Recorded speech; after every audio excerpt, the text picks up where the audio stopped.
student organization, Black and African student organization. It's my little cousin sat in the corner over there. I got back yesterday. She was like, hey, can you pop by? And here we are. But it's interesting because a lot of times we're asked to tell the story of who we are as people, right? And I grew up here in this community, at least in part. I transitioned to Boston University and had the opportunity to be an educator. When I got to Boston, I very quickly found myself in spaces where I didn't look like anybody else who was around me.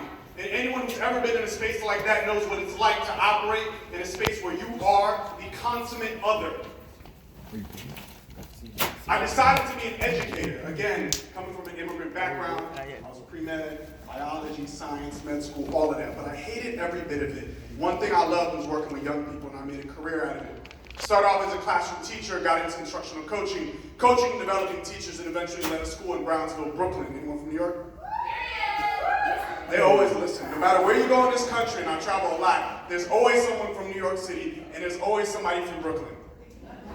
I loved every bit of the work that I did, but I came to the realization that there's systemic inequities that work against people of color. I worked in a school where 99% of my students were black, and the other 1% were some iteration or variation of people of color that existed in that space.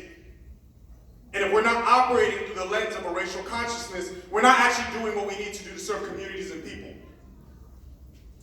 At present, I have the honor to travel around this country. I work for an organization called Overcoming Racism. What we do is we provide professional development and support to people so they can understand how systemic inequities work and how they can figure out the ways to weed them out of the institutions in which we operate. I get to look at educators every day and figure out why it is that we still have a world that treats people differently based on who they are. This started from the work with young people because what I would realize is no matter how much light and greatness I saw in them, it meant nothing if they didn't see it in themselves. And at some point, we allow the stories that are not our stories to become our stories. But let's talk about where those stories came from. At our best, the story of black people in this country is a story of oppression. At its worst, it's a story of an inferior group of people who are less than in every single way. But when we're at our best, we tell a story of people stripped of their communities, of their language, of their culture, crammed together on ships, brought across an entire ocean, lives lost, bodies cast overboard into the sea. They come to a country where they become a part of a class of people who is less than. They built a country on their backs, and to this day, don't get an equal piece of it. We tell the story of overcoming. We tell the story of wade in the water. We tell the story of Still I Rise. We tell the story of the Civil Rights Movement. We highlight MLK. We highlight Rosa Parks. We highlight Harriet Tubman. We highlight the individual stories and tie a nice little bow around it, and we say that's a thing of the past. We're in a post-racial world now. Barack Obama was president. We did it right. Here we are. It's not what it used to be, and we have made it. But in that, we neglect the reality of all of those stories. We tell parts of it. We tell the story of MLK as a pacifist. We don't tell the story of him as a revolutionary. We tell the story of Malcolm X, whose birthday was today, as if he was a person who cared not about the lives of people and not as an educated, learned individual who wanted peace and humanity for all. We tell the story of Rosa Parks like one day she got up. She was a tired old seamstress and she just didn't want to sit in the back of the bus anymore.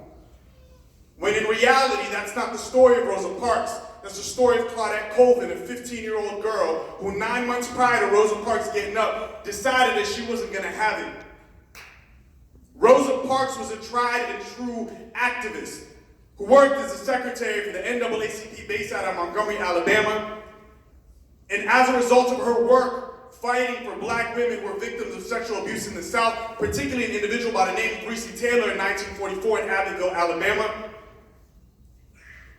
she started the foundational organization, the Committee for Equal Justice for Breonna Taylor, which later became the Montgomery Improvement Association, which later was led by the Reverend Dr. Martin Luther King Jr., and she was selected based on her work to strategically disrupt the system in that way on that bus in Montgomery, Alabama in 1955. We act as if the Montgomery bus boycott happened very quickly, instead of that it happened for 382 days where people walked tirelessly to work every single day. Our stories are often incomplete. They often don't tell all of what we are. They don't tell the rich history of the way that black people created math and science and all the realities and truths that exist in our society and our world today. My work is about elevating those narratives and those stories. So if I had a charge for you all, my ask is that your story gets elevated and becomes as loud as you can make it. Because in it is a voice of disruption, and that is the heart and the soul of change that happens.